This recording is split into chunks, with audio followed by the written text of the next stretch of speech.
I spend a lot of time watching YouTube tutorials, and the biggest thing I've noticed is that most of the makeup artists teaching in these videos assume that you already know the basics.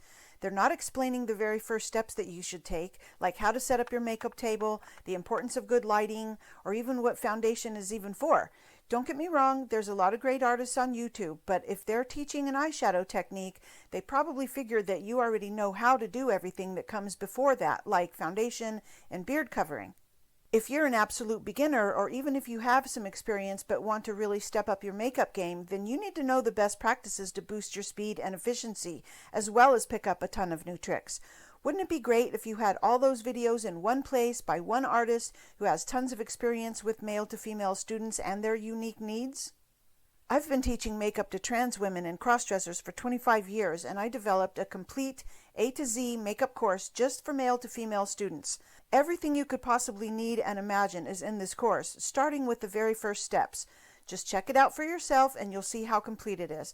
No hype, no pushy sales pitch. Just look for the link in the description, and while you're at it, hit that subscribe button and help me build my channel. I would really appreciate it. You will learn how to do your makeup.